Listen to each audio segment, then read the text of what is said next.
Well, good afternoon, everyone. Thanks for joining us today for our new knowledge session. If this is your first time or your 100th time, we are happy to have you join us.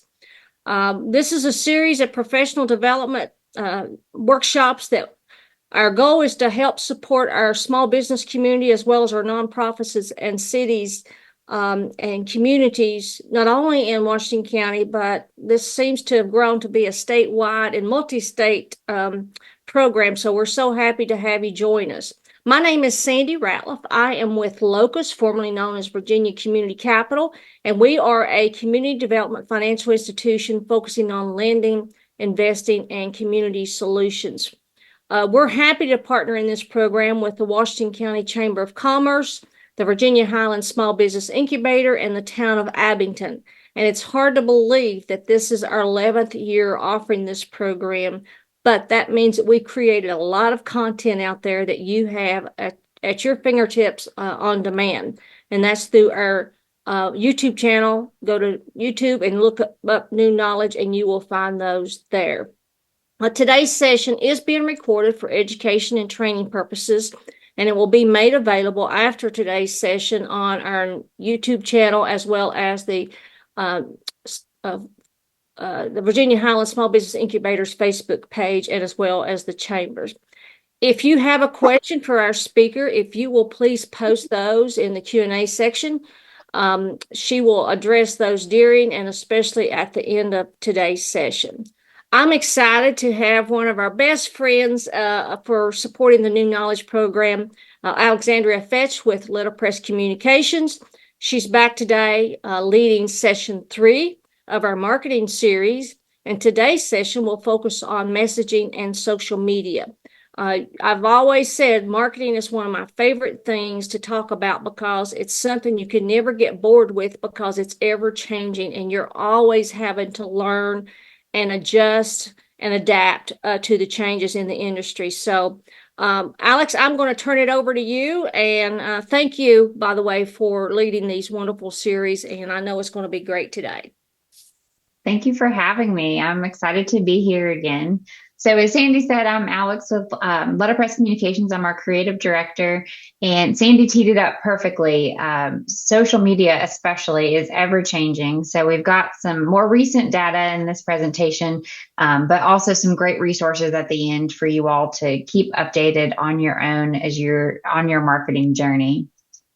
So we'll go ahead and get started. I would love for y'all to comment in chat as we go through. I'll be monitoring that, and Cindy will help me with that. So if you have questions as we're going, feel free to stop me, and we'll get those questions answered. But I'd love to start with a quick introduction of you all. And so those of you who've been following along on our marketing series have answered some of these questions. But I would love for you to put in the chat who you are and what you do. And then what does success look like for your business, especially with social media and messaging? So we'll take a quick second and let some of you put those in the chat, just so we can know what kind of industries are represented today and what you all are hoping to learn. Thanks, Denise. So we've got a flower farmer florist. Fantastic. And Walter, let us know what you do.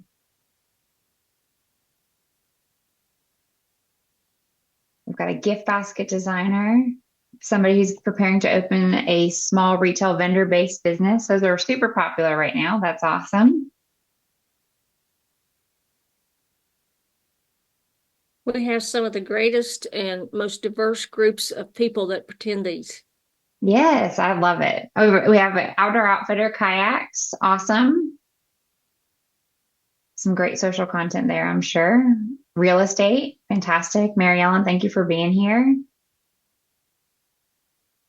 Awesome. Walter, microgreens and growing workshops, fantastic. Jay, thank you for being here as a Google Ads specialist. Hey, Diana, with the Abington Visitor Center. Great. Anna's working on a home bed and breakfast. Fantastic. Natalie, overseeing public relations and marketing for public transportation. Awesome. Well, very good. I'm glad you all are here. I hope today will help you work towards better messaging across all of your platforms, but specifically with social media. A little bit about Letterpress. We believe in community powered marketing, and that fits perfectly with social media because it's all about engagement, engaging with your audiences. But our goal is to help you leverage your team and your stories for growth and for good. So I hope that our method today will help you build your foundation of your messaging. And this is our team here, so you know what we look like. We're going to get started with the basics. So if y'all have a piece of paper or have a Word document up, I would love to take a couple minutes for you to jot down some notes about your specific audience, channels, and content. So we're going to start with target audiences.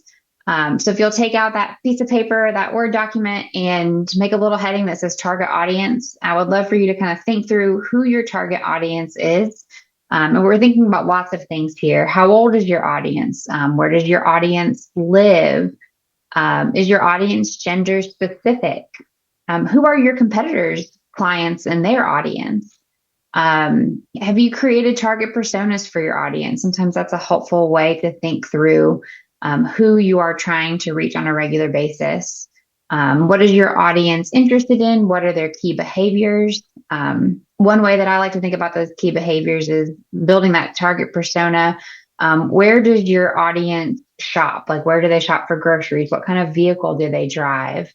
Do they shop online primarily? Do they like to shop in stores? Do they like to have help when they're shopping? And it's not just about shopping, but that's a nice way to think about your demographics of your audience. What motivates your audience, and also who isn't your target audience. It's okay to say my target audience is not blank. And I would love if anybody would like to share in the chat who their target audience is or who you would like them to be. That's another way to look at it, is you can look at your social media and your channels and who you are currently reaching, and target your audience around who you might not be reaching yet.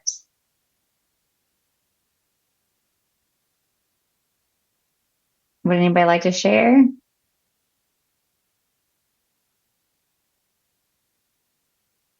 Alexis is wanting to reach more real estate agents to create closing gift baskets. I love that idea. That's fantastic.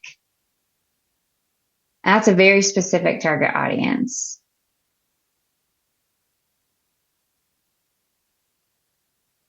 Awesome. So you have two that you're working with. Word of mouth is going to be super important with that. But also putting some messaging and content together for your social channels. So that way, when somebody's talking about that closing basket, there's a place that they can go and see it. That's great. Thank you for sharing. So once you know, oh, Jay, thank you. Small to medium business owners who are looking to grow their Google business ads. That is a very wide audience, which is fantastic. And I would encourage you to think through what size a small and medium means to you. But that it's nice to have a wide audience. Very good. Thank you all. So once you know your target audience, you can start working on your content pillars. For your content pillars, this is how do you know what to post? What kind of content are you writing? And for the most important thing to remember is don't sell anything, be useful.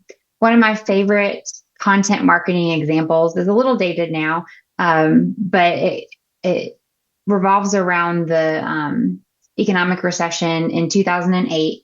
And this example was from a workshop that I did not long after that.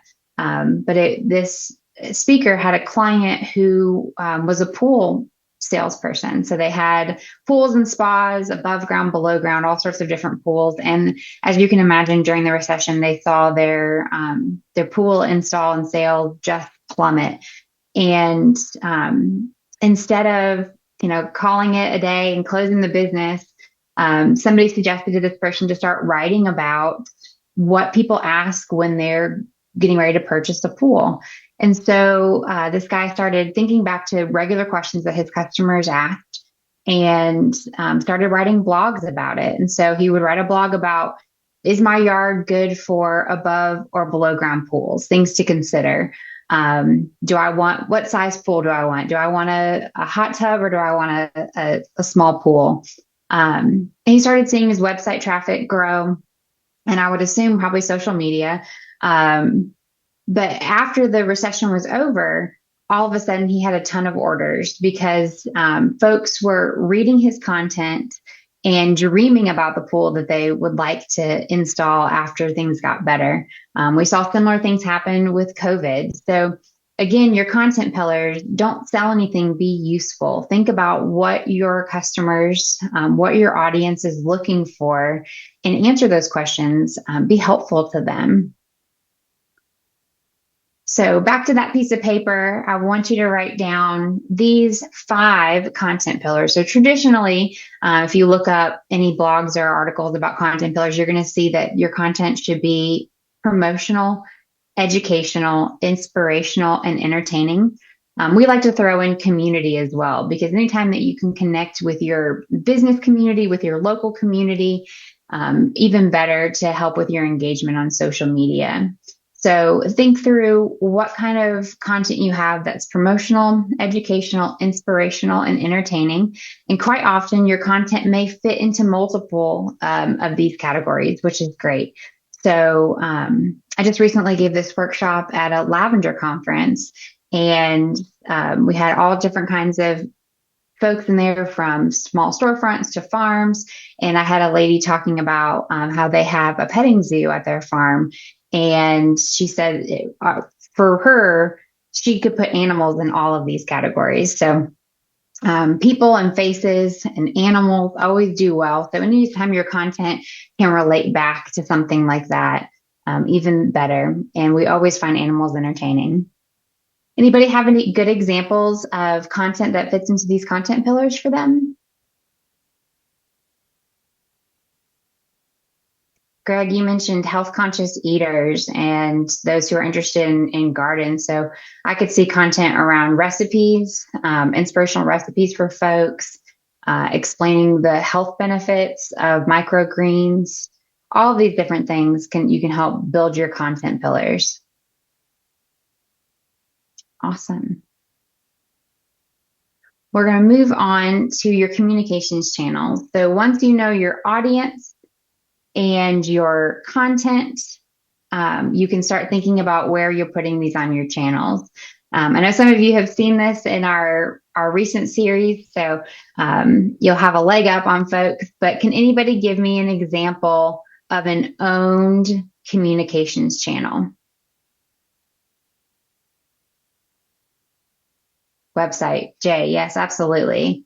Greg, Facebook, that's a good thought, but I would counter that with Facebook is actually not an owned channel. I was reading a really interesting article from a colleague in Rona had recently, and her article was talking about that being a reminder that we don't own Facebook.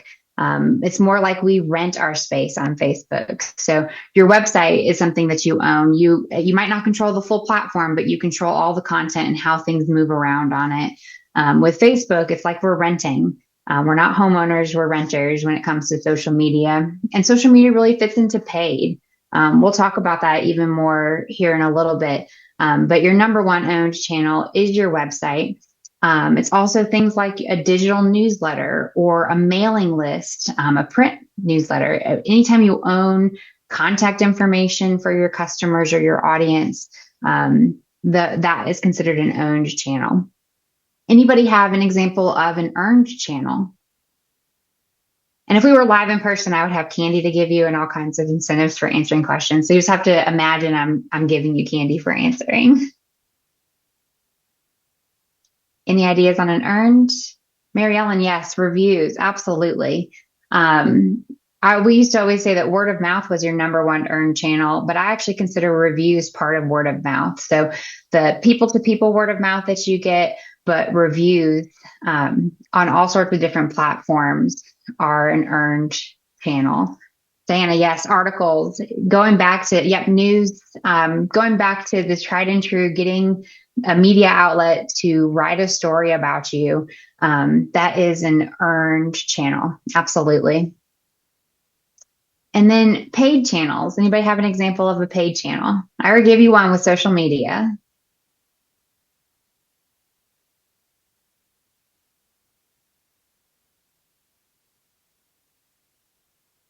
Yes, Jay, pay per click, absolutely. So any of the digital ads that you're placing, Facebook ads, Walter, yes, absolutely. Um,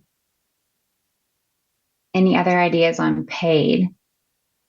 I always like to remind people, especially as a small business, paid could also be community sponsorship. So thinking through sponsoring the local football team or placing an ad in a yearbook, or spending the time to actually go to an event and have a booth and a setup at a community event. Those can all be paid. Yep, Mary Ellen, mailers, absolutely. Yep, ads and sports programs, anything that you're paying for is a paid channel, and should factor into your overall marketing plan. And these are in order of importance: owned, earned, and paid. You want to focus on your owned channels first. Make sure that your website is in order. You all of your content is up to date there.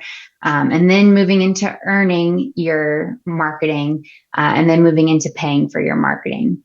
So you also always want to make sure your earned and your paid channels are pointing back to your owned channels. That's your best way to measure your return on investment, and get metrics to show that what you're doing is actually working for you. Because your time and your energy is just as important as your marketing dollars. So I always remind people of that. If you're going to take the time to pay for advertising, you want to make sure that you're getting the most bang for your buck. And again, we're talking primarily about social media today, but all of these, your content and your audiences, these work in all of your channels. So the content that you're creating for social media, if you can turn around and use it in a newsletter or on your website, or translate that art. Maybe you had a great social post that did well, then you went back to your website and wrote a blog about it. You put it in your newsletter, and then maybe you run an ad for that social post or promoting that blog. Again, leveraging all of your content across your channels is the best way to spend your money and your time well.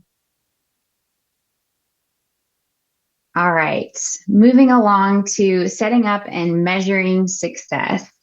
We're going to start kind of talking about our channels here. And the first question is, can anybody guess what the number one social channel is worldwide?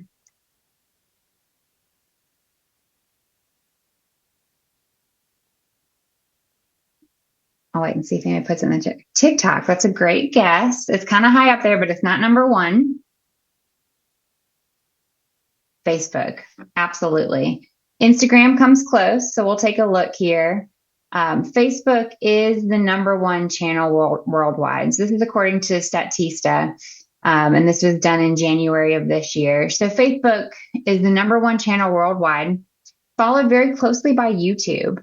If you think about Google's merger with YouTube, that has been a big boost in their subscribers on YouTube, but video content is very important. If you think about a lot of folks that are putting video content on Facebook and Instagram and TikTok are also then repurposing it for YouTube. WhatsApp and Instagram, this data also includes messaging channels. So WhatsApp and Instagram actually come in third together. Then closely followed by TikTok, which has moved up in the world. And then WeChat, again, this is worldwide data. And then moving on to Facebook Messenger.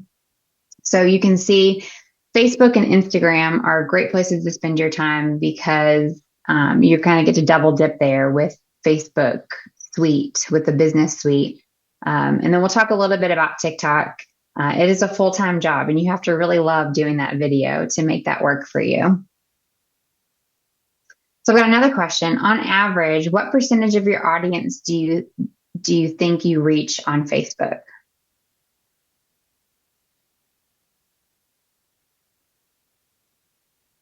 So again, what percentage of your audience on average do you think you reach on Facebook?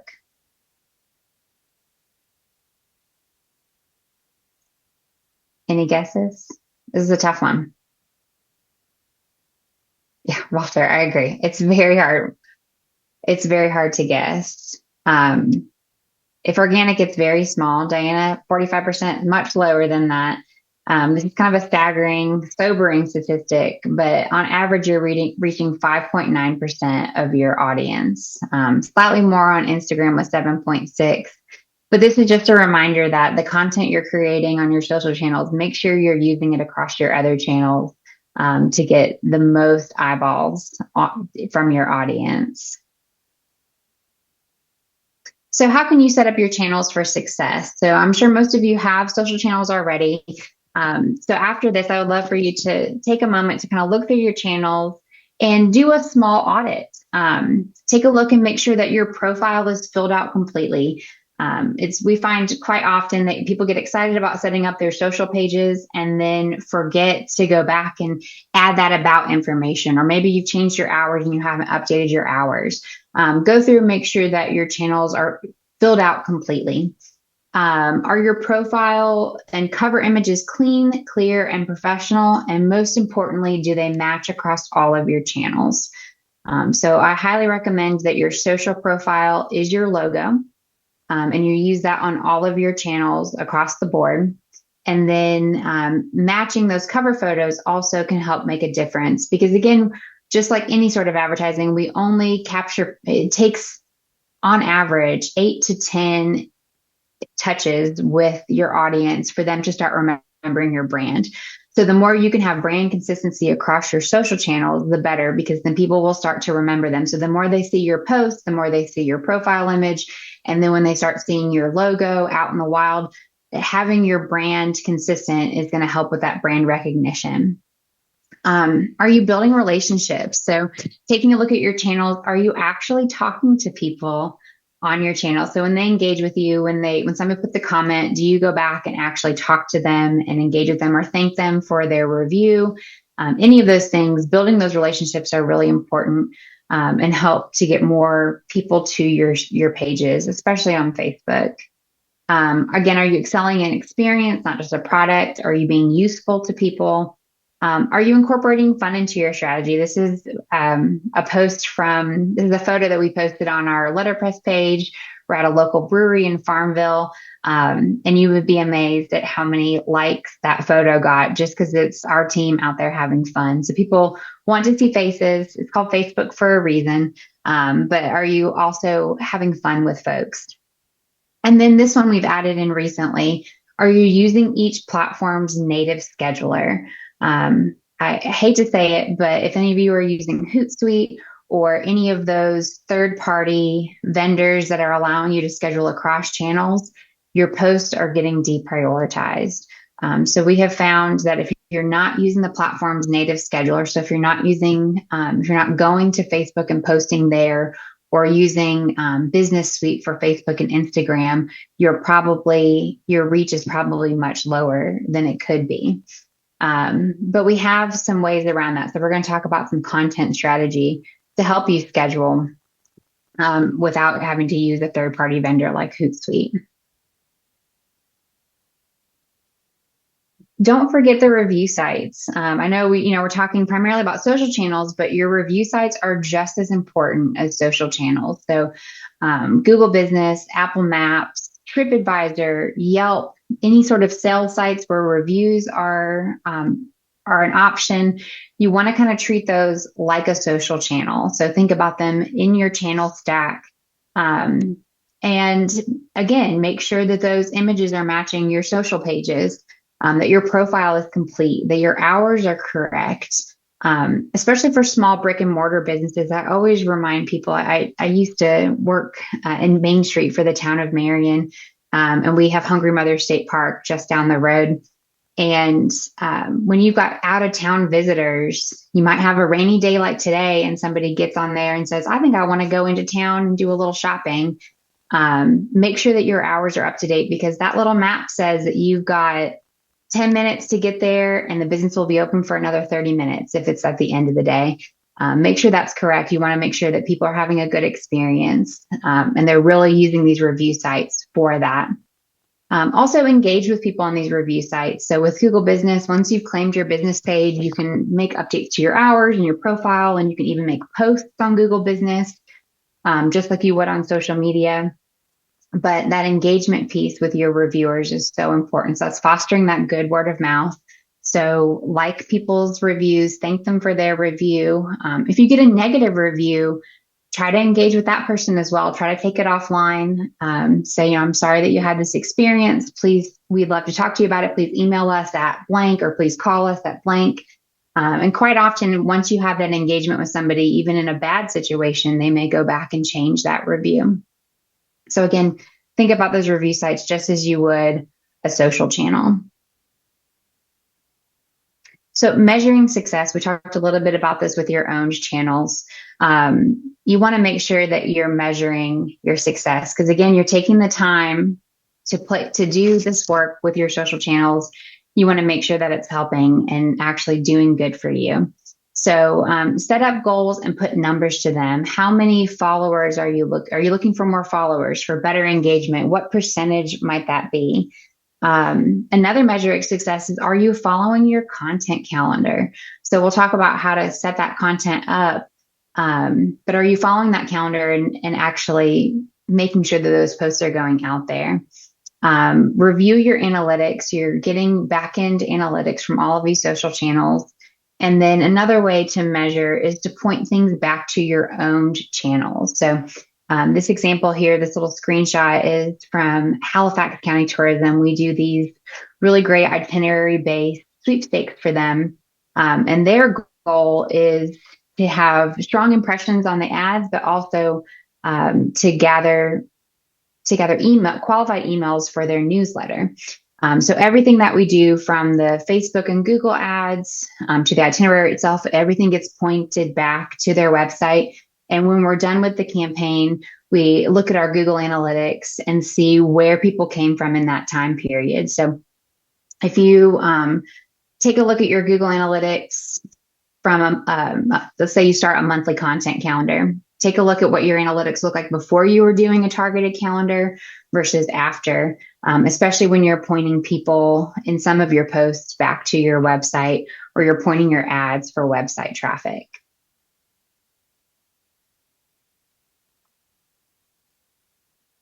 All right.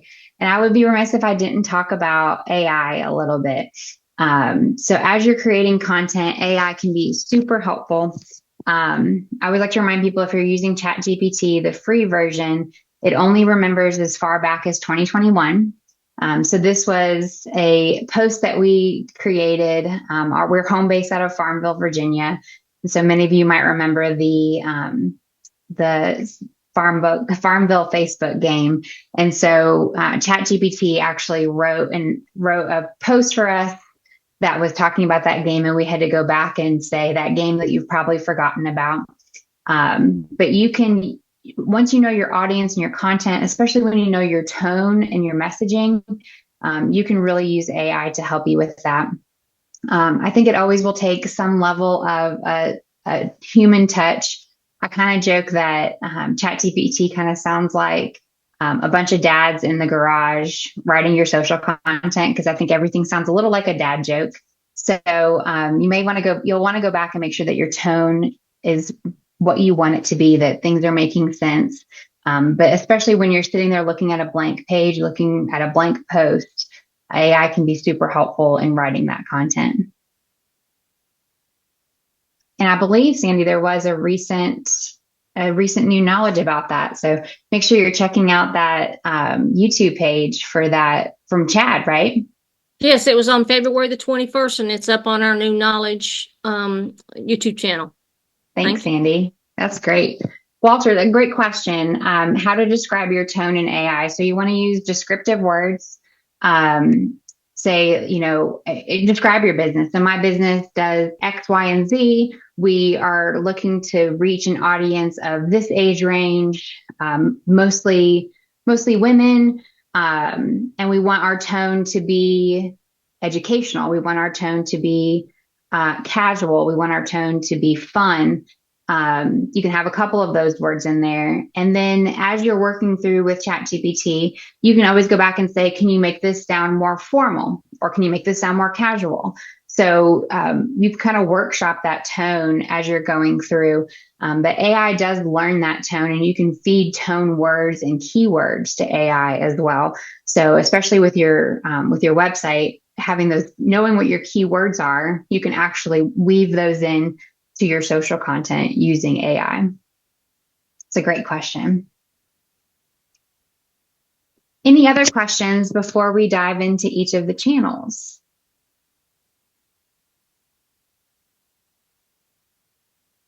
Give it just a second here.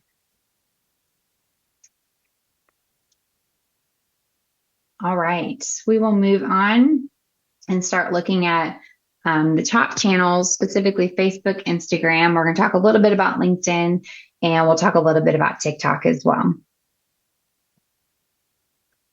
So Facebook, again, this is the world's #1 earned channel. And I have said before that your time is just as important as your money. So we always recommend to small businesses to make sure your foundation is strong.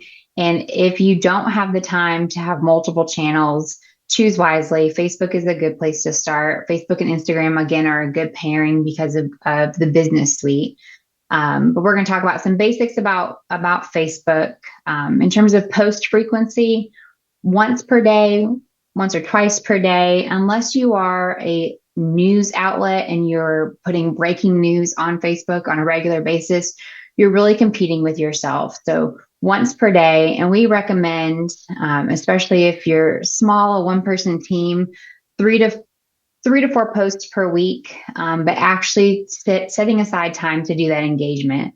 So let's say you do a post on Tuesday, Thursday, and Saturday, and then maybe you use Wednesday and Sunday or Monday to go back in and engage with people. That engagement, that kind of checklist for engagement should be going back and looking at the posts that you've had recently, seeing what your likes are on them, seeing if people have commented, engaging with those comments.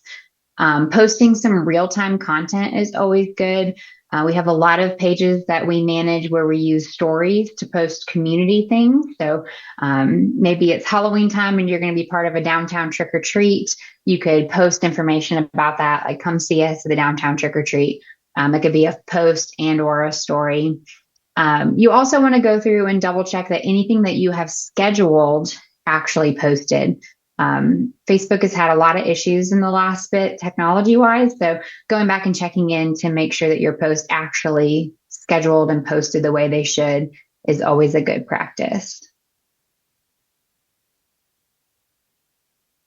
And then who is on Facebook? So Facebook, again, this goes back to your audience. So be thinking through who you're trying to reach, especially when you're trying to choose how you're spending your time creating content. Facebook is mostly millennials. It is actually more men than women. Teens are 10% less likely to use Facebook as they were just a few years ago. And then another interesting stat is that 30% of adults are getting their news from Facebook. So you're primarily reaching 25 to 44 with Facebook. And it still remains to be seen where Gen Alpha is going to be when it comes to social channels. So we talked a little bit about creating your plan. So a lot of people love like Hootsuite for its scheduling things, but you'll notice that Facebook has started to do the same thing. So Facebook and Instagram, you can schedule in a calendar in Business Suite. So we always recommend, again, scheduling with your native schedulers, but creating a plan. Your plan could be a couple weeks at a time. It could be a full month at a time. Something that we like to do is actually just create a Google Doc with a table where it says what channel it's going to be posted on, what that content looks like, and then what your image or your visual is. So it's kind of nice to have a second place where your information is. I always remind people too that when you're scheduling ahead, it's great, it's time saving, but try to keep in the back of your head what your content is. So I believe it was Nike had a really insensitive post that went out during 9/11. That morning, they had a post that was scheduled that went out. So you want to make sure that you're thinking about what's happening in the world around you. Again, at the conference I was just at, we're talking with farmers and who have farm venues.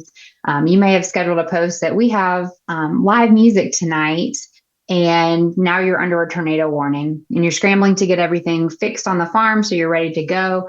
And you forget that you've just invited people to come out to live music. So remember to think about what you're scheduling and how far ahead you're scheduling it. We don't recommend scheduling more than a month in advance for that reason specifically, because it's very easy to kind of forget what you have posted. So you can get in, schedule in advance using the native scheduler, and Facebook, it's very nice because you can see it as a calendar. If you're in a time crunch or if you're doing a real-time post, here's just a couple of things to remember. Always make sure that there's a graphic, a photo, or a video. Canva is a great place to do this. We just last month did a workshop on Canva that you can find on the New Knowledge YouTube channel. Sharing relevant user-generated content is an easy win. So if somebody tags you in a post, they have a great photo of something that they did with your business, go ahead and share that and just give the credit back to them. It's really easy to take somebody's photo, use that little photo emoji and tag them in that credit. Folks love that. It's really, again, it's all about people. So reciprocating and sharing user-generated comment is a great way to get more eyeballs on your page.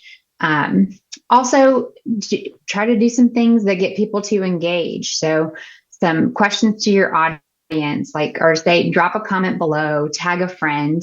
A question I usually get in this workshop is, how do I build my audience quickly on social media? And one way to do that is a like, share, tag a friend sweepstakes. People love to win something.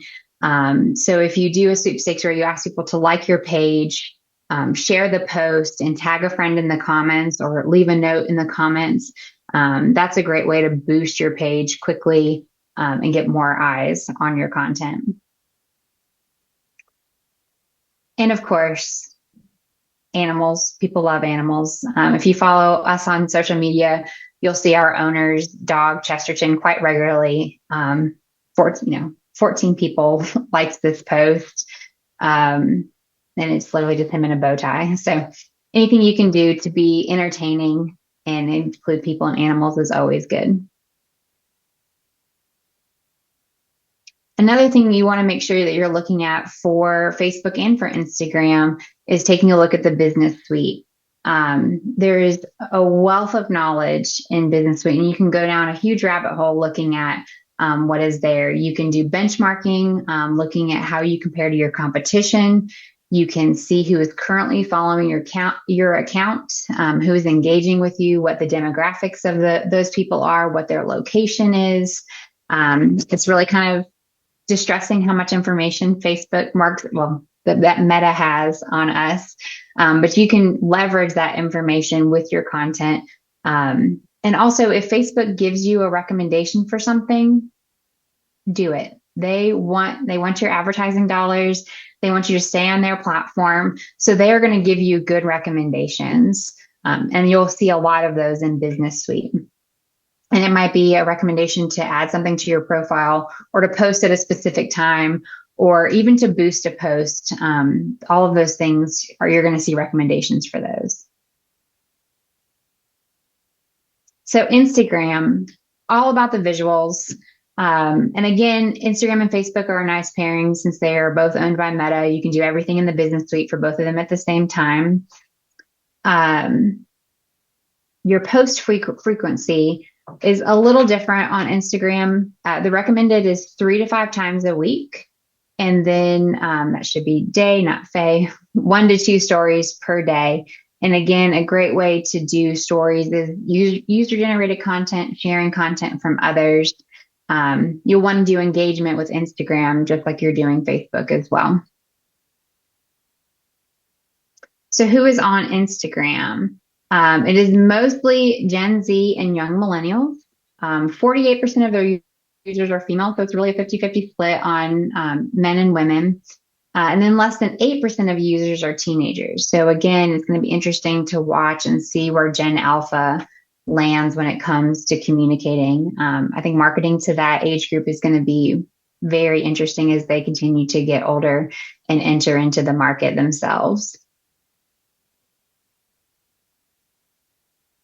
So some other tips with Instagram is high quality photos. The great thing is we all have smartphones now that are taking really great photography. So just making sure that your photos are a large file size, which is not a problem. Gone are the days of social media wanting smaller file types. It used to be a best practice to make your photos smaller. You don't need to do that anymore. Facebook and Instagram want your biggest photo size possible. Good lighting is important. Natural lighting, I always recommend that. You make sure that your photo is clear, not blurry. And for the most important thing is please don't post a flyer to Instagram.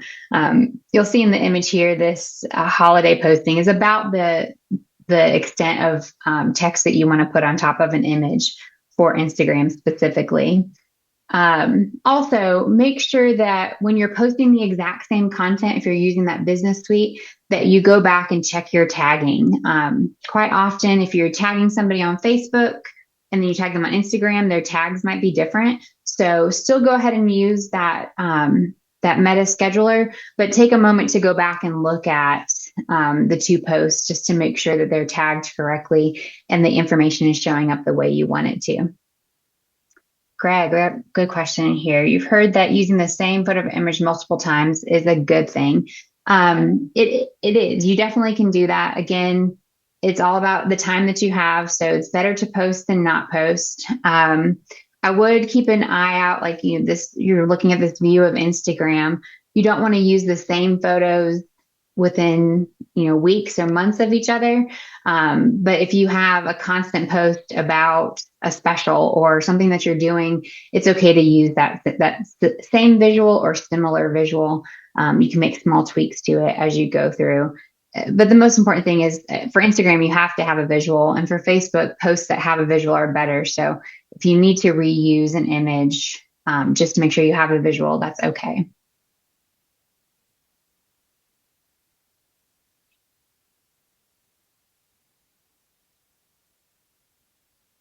It's just a quick snippet there of a reel. This is an example that reels do not have to be super fancy. They can be short form does the best. In fact, short form videos under a minute, 30 seconds, do 2.5 times better than long form videos. It's okay for them to be casual, minimal editing, more conversational is better. But again, just like your photos, you want to make sure you have a steady camera, things aren't blurry, it's high quality footage, and good lighting. Natural lighting can be the best. So if you don't have a good lighting source, get outside, get near a window. And Canva is your friend. So in this video, you can see we had a name to the video. We put a little tag of who is talking. And then when you get to the end of the video, you'll see that we had just a little outro that has our tagline and our logo. And again, we did all of that in Canva. You can actually do an amazing amount of Canva, especially in the paid version when it comes to editing. So you can actually change your lighting, you can add filters, you can even do those cool cutout videos where if you're on a white wall, you can cut out your background and put on a different background. You see a lot of those on TikTok and in Reels. So again, don't let video scare you. It does not have to be super formal or highly edited. Stories, same thing with stories. Stories are a great way, again, to share user-generated content on Facebook and Instagram. You can be a little more fun with these, get creative with stickers.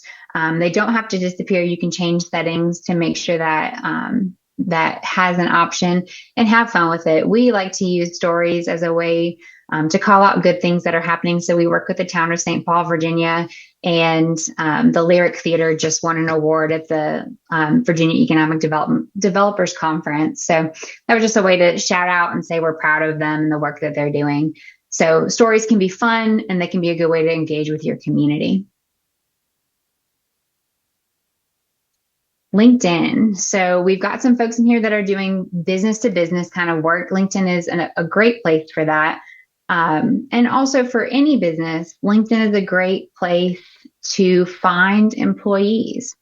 So, you also can add LinkedIn fairly easily to your stack of social channels, especially if you're using Facebook and Instagram, because your content can be really similar. So you don't have to do a lot of work to redo your content. Now, Twitter or X, which you notice we're not even talking about because it is really not high up there in its popularity anymore. You have to really work to change your content for that. So again, with LinkedIn, making sure that you have a complete profile, that you're highlighting company culture. That's really what, if you're looking for employees, highlighting that company culture is a great use of LinkedIn. If you're doing business to business stuff, making sure that all of your information is filled out, and then also using it for networking. Post frequency is really similar to Facebook. You're looking at 1 or 2 times per day, probably no more than 1. And again, it can be a similar thing of 3 posts per week. You can grow your LinkedIn page with employee advocacy. So if you have multiple employees, you can give them access to go in and share the page with their contacts. You can go in and do that with your contacts. So inviting people to like that page. And again, just like the other channels, engaging with others is really important. So you may not do all of your posts from Facebook or Instagram to LinkedIn. LinkedIn is a little more serious. You want to be a little more professional in your tone versus casual or fun. But again, if you have a fun company culture, make sure you're highlighting that on LinkedIn, especially when you're looking for new employees. And then TikTok. We'll just lightly touch on TikTok. If you love video, then TikTok is your place to be. If you have a tough time with video, TikTok is going to be hard. It really is like a full-time job, creating that content. In fact, I gave a similar workshop over in Martinsville, and there was a boutique that literally her sister, all she was doing was creating content for their page. So just a quick little video here. This was for Greenfront Furniture, and it was just highlighting how this outdoor furniture folds and stacks with each other. Again, nothing super fancy. It can be really casual and just be an interesting way to show people what you have to offer, what you're doing. Your strategy should be simple, authentic, fun. TikTok is a place where you definitely want to be looking at trends. The more trend hacking that you can do on TikTok, the better. You can do series of videos. And again, this is a great place for entertaining content. And if you're creating content for TikTok, go ahead and repurpose it for Reels and for YouTube. So if you're making that video, reuse it on your channels, just post them at a slightly different time, because the folks that are on TikTok are not necessarily on Facebook or Instagram. You can reach a wider audience that way. Just some interesting information about TikTok. TikTok is a much younger audience. And if you're a product-based business, 49% of users have purchased something they saw on TikTok. So that's something to think about when it comes to creating that content. And then just a fun fact, it took Facebook and Instagram 8 years to have the following that TikTok had between 2018 and 2021. So it's a hugely growing platform. But keep in mind that there is talk of different legislation about banning TikTok. Here in Virginia, you cannot get on TikTok from a state-owned device. So if you are a government employee and you have a work-issued phone, you cannot use TikTok there. It's not stopping anybody. People are still using TikTok, but just something to keep in mind when you're thinking about your audience. So again, social channels are paid channels now. It not only costs money, but it costs your time. And so gone are the days of social media being free. So think about your marketing budget, how much you're spending. It's really important to set a budget. Even if you say, I want to spend $50 a month or $100 a month. Set that budget because it's really easy to get in there and be like, oh, this post is doing well. I'm going to put $20 behind it. And the next thing you know, you've spent $500. Be strategic with how you're spending your money. If you're not ready to do paid ads yet, start with a boost. If you have a post that is organically doing well and getting traction, that's a great candidate for a boost. You may even see Facebook recommending that for a post. And if they're recommending it, again, they want your money. So it's probably a good recommendation. You can do engagement on your paid ads. So make sure you're doing the same sorts of things that you would with your content with your paid content. You can target, you can track in there. You can do A and B testing. So especially with Facebook and Instagram, there's a lot of options. You can now even do advertising within Messenger. So there's kind of a whole suite of things that you can do with Meta in your advertising dollars now. And most importantly, going back to your audience, make sure you're targeting your ads. I said it was amazing the amount of information that Meta has on us. But you can target your ads to specific demographics. You can target your ads to geography. So you can set a range. You can exclude places. So let's say you're really after a tourism market and you want people that are within a 1 to 2 hour drive time. You can set a radius all around you and make sure that your ads aren't showing to your local audience. They're just showing to that drive time audience. So if you're spending the money, make sure you're spending the time to hit that target audience well. And then, as I said at the beginning, this is ever changing. I gave this workshop one time and our social media manager was sitting in it. And when I finished, I had an email from her saying, we need to change this, this, and this because this just changed in the last week. So things change on a regular basis. So I encourage you to take a look at different places, kind of keep an eye on what's happening in the news, happening with social channels, Social Media Examiner, Hootsuite, Sprout Social. Even though I said not to use Hootsuite as a third-party schedule, they do really great content marketing. So they put out really strong content. And a lot of the stats from today actually came from Hootsuite. Social Media Today, these are all the places that you can go to on a regular basis to find out what's happening in the social media space. And then I always like to remember remind people you have a lot of resources around you. I know we've got folks from all over the place. So think about your local resources, your small business development center, your chambers of commerce, your local economic development offices, Main Street organizations, entrepreneur networks, your tourism office. And then most importantly, as Sandy said, this is the longest running small business support program in the state of Virginia. With 11 years of content on YouTube. So if you have a question about something, I'm willing to bet that there is an answer on that new knowledge series. But remember, you're not alone in this. And all of you that are here today, you are resources to each other. A rising tide floats all ships. So make sure that you're using your local small business support network and your local small business owners, your local organizations. Leverage your community when it comes to your marketing. Any questions? If you've got a question, post those in the Q&A section and be happy to address those. But I have a couple questions while folks are posting on there. Mm-hmm.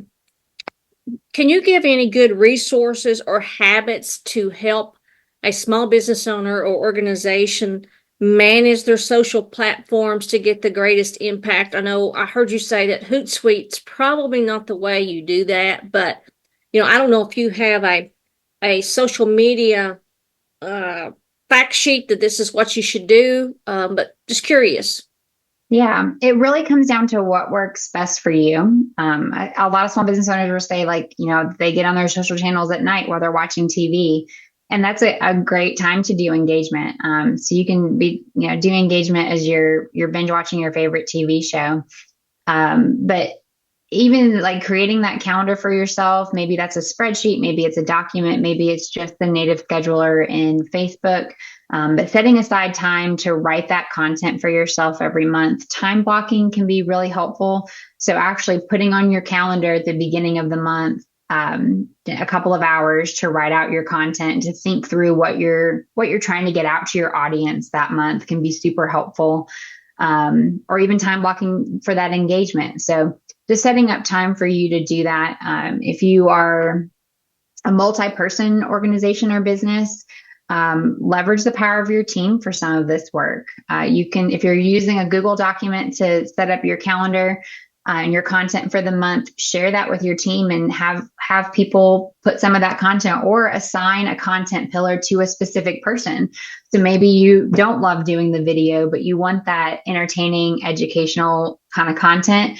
Assign it to somebody on your team that is really strong in that and have them send that back to you and put that content together in one place. Anything like that where you can actually set aside the time to do it. And again, also in that tracking, you want to track your budget for the month as well. Okay. And since you mentioned that, like, Hootsuite's probably not the way you do it, it will probably be more time consuming if you have to go to each one of your channels. Like Hootsuite allowed you to make one post and it go to two or three, depending on your plan. But another question, and come on, folks, if you've got a question for Alex, let's try to stump her on a couple. How important is it to tag other people or organizations when you're posting to some of your channels? Very important. So we don't know the specific algorithm on these channels that's proprietary. I think only Mark Zuckerberg really knows how to reach people on Facebook. But we do know that the more you can engage with the Facebook community. So if you think about it this way, the goal is to keep you on that app, on that platform. So if you are constantly tagging other businesses, other organizations, other Facebook pages, you're keeping people on the platform, which in turn should have you do well within the algorithm. So again, having some sort of visual, a photo or a video, and tagging people, tagging other pages are great ways to boost how many people you reach on your social channel. Walter, that's a great question. I think you have to know your audience to know what it's like before you start spamming people. So when it comes to tagging other organizations, I always recommend tagging organizations that you know, or organizations that you know are open to tagging. So you might be trying to get some earned media and you tag a local news outlet or even a national news outlet. That typically is fine and actually can lead to some earned media. One thing that I don't have a ton of data on because it's newer, but some of you may have noticed that organizations and businesses can now use Messenger to tag people. And I personally find that to feel a bit spammy. So I would think through when you're using that at here or like at tagging everybody or using that Messenger option, that can feel like spam. So I always kind of think through what might feel like spam for you and then go from there. Did you see this next question? Yes. Yeah. So, Greg, when you're tagging organizations, you'll use the at symbol and then start typing and find that organization. You can click on it. You can still hashtag. I think hashtags are great, especially with Instagram. But when it comes to engaging with other profiles, you'll want to use that at tag. Natalie, great question. Okay, yeah, I was supposed to make sure you found that one. Yeah. So an at tag is really engaging with another person or organization, engaging with another profile on that platform. A hashtag, especially with Instagram, is helping people find something that is interesting in terms of the subject area. So if you're like a tourism-based business, I would encourage you to include a hashtag like hashtag Virginia, hashtag Southwest Virginia, hashtag Virginia's for lovers. So tagging and using those hashtags where people are actively looking for those things, or if you have a certain kind of product, or if it's something around a holiday, you can post with that hashtag on the holiday. So if people are looking, we just finished up Easter. If people are looking for Easter egg hunts, you could tag hashtag Easter bunny, hashtag Easter egg. those sorts of things. That's helping people find that post for you, especially with Instagram. The at tag is helping you connect with another profile on that platform. And I have one more question if nobody else does. You had mentioned Google Analytics, but I've gotten an email from Google yesterday, I think it was yesterday afternoon or the day before, that Google Analytics is going to be ceasing to function starting on July the 1st of this year. Um, is there another option to manage your analytics? Yeah, so that's a really great question. Google Analytics is not going away. Last year, they switched over to Google Analytics 4, so GA4. Google Analytics Universal is going away. So they've given people about a year to adopt their newer, improved platform. So if you're using Google Analytics, you'll see an option where you can transfer your account to a GA4 account, which is the new and improved version of Google Analytics.